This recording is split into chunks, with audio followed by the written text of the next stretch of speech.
everyone fine. Mangaluru ಈಜುಕೊಳದಲ್ಲಿ 3 ಜನ ಯುವತಿಯರ ಸಾವು ಪ್ರಕರಣಕ್ಕೆ ಸಂಬಂಧಪಟ್ಟಂತೆ ರೆಸಾರ್ಟ್ನ ಮಾಲೀಕ ಹಾಗೂ ಮ್ಯಾನೇಜರ್ ವಿರುದ್ಧ ಎಫ್ಐಆರ್ ದಾಖಲಾಗಿದೆ. ನಿರ್ಲಕ್ಷ್ಯವನ್ನ ತೋರಿದ ವಿಚಾರಕ್ಕೆ ಸಂಬಂಧಪಟ್ಟಂತೆ ರೆಸಾರ್ಟ್ ಮಾಲೀಕ ಹಾಗೂ ಮ್ಯಾನೇಜರ್ ವಿರುದ್ಧ ಎಫ್ಐಆರ್ ದಾಖಲಾಗಿದೆ.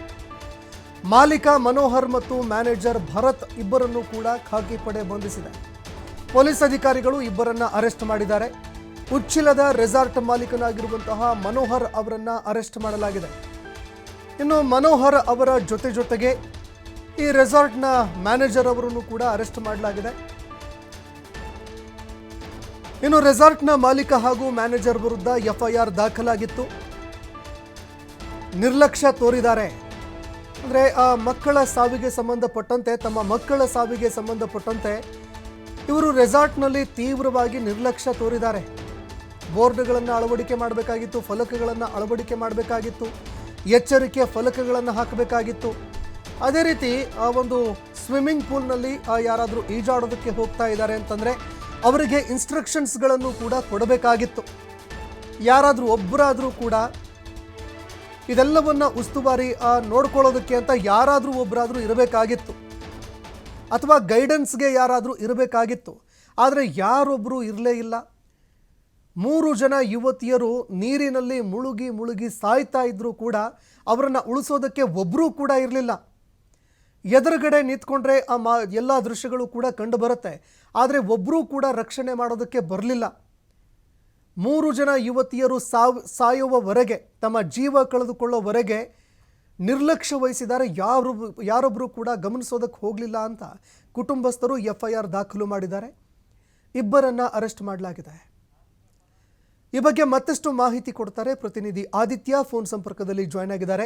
ಆದಿತ್ಯ, 3 ಜನ ಯುವತಿಯರು ಸ್ವಿಮ್ಮಿಂಗ್ ಪೂಲ್ನಲ್ಲಿ ಮುಳುಗಿ ಸಾವನ್ನಪ್ಪಿರುವಂತಹ ಪ್ರಕರಣಕ್ಕೆ ಸಂಬಂಧಪಟ್ಟಂತೆ ಎಫ್ಐಆರ್ ದಾಖಲಾಗಿದೆ. ಮ್ಯಾನೇಜರ್ ಹಾಗೂ ಮಾಲೀಕ ಇಬ್ಬರನ್ನು ಕೂಡ ಅರೆಸ್ಟ್ ಮಾಡಲಾಗಿದೆ. ಈ ಬಗ್ಗೆ ಮತ್ತಷ್ಟು ಮಾಹಿತಿಗಳನ್ನು ಕೊಡೋದಾದ್ರೆ. ಸಂತೋಷ್, ನಿಜವಾಗ್ಲು ನಿನ್ನೆ ಏನು ಯುವತಿಯರು ಸಾವನ್ನಪ್ಪಿದ್ರು, ಆ ಸಾವನ್ನಪ್ಪುವಂತ ಸಂದರ್ಭದಲ್ಲಿ ಆ ಸ್ವಿಮ್ಮಿಂಗ್ ಪೂಲ್ ಬಳಿ ಯಾವುದೇ ರೀತಿಯ ಸಿಬ್ಬಂದಿಯ ನಿಯೋಜನೆ ಆಗಿರ್ಲಿಲ್ಲ. ಮತ್ತು ಈ ಸ್ವಿಮ್ಮಿಂಗ್ ಪೂಲ್ ಏನಿದೆ ಇದರ ಆಳ ಎಷ್ಟರ ಮಟ್ಟಿಗೆ ಇದೆ, ಎಷ್ಟು ಅಪಾಯಕಾರಿ ಅನ್ನುವ ರೀತಿಯ ಯಾವುದೇ ಸೂಚನಾ ಫಲಕ ಕೂಡ ಅಲ್ಲಿ ಇರ್ಲಿಲ್ಲ.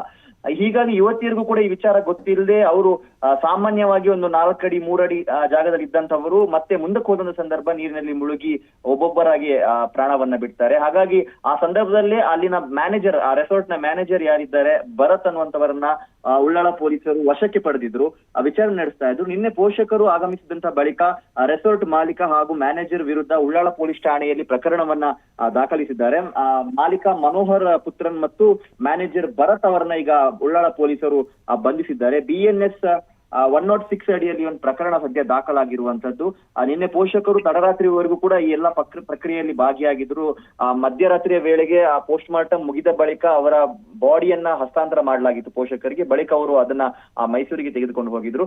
ಇಲ್ಲಿ ಪ್ರಮುಖವಾಗಿ ರೆಸಾರ್ಟ್ ನವರದೇ ನಿರ್ಲಕ್ಷ್ಯ ಅನ್ನುವಂಥದ್ದು ಎದ್ದು ಕಾಣಿಸುತ್ತೆ ಮತ್ತು ಇದರ ವಿರುದ್ಧ ಈಗ ಸಾಕಷ್ಟು ಆಕ್ರೋಶಗಳು ಕೂಡ ವ್ಯಕ್ತವಾಗ್ತಾ ಇದೆ. ಈ ರೆಸಾರ್ಟ್ ಅಲ್ಲದೆ ಬೇರೆ ಸುತ್ತಮುತ್ತಲಿನ ರೆಸಾರ್ಟ್ ಏನಿದೆ, ಎಲ್ಲಿ ನಿಯಮವನ್ನ ಮೀರಿ ಕಾನೂನು ಬಾಹಿರವಾಗಿ ಏನಾದ್ರೂ ಚಟುವಟಿಕೆಗಳನ್ನ ನಡೆಸ್ತಾ ಇದ್ರೆ ಆ ಪ್ರವಾಸಿಗರ ಸುರಕ್ಷತೆಗೆ ಅದು ಪೂರಕವಾಗಿರಲಿಲ್ಲ ಆದ್ರೆ ಅವರ ವಿರುದ್ಧ ಕ್ರಮಕ್ಕೂ ಕೂಡ ಜಿಲ್ಲಾಡಳಿತ ಮುಂದಾಗ್ತಾ ಇದೆ. ಸಂತೋಷ್, ಧನ್ಯವಾದಗಳು ಆದಿತ್ಯ ನಿಮ್ಮೆಲ್ಲ ಮಾಹಿತಿಗೆ.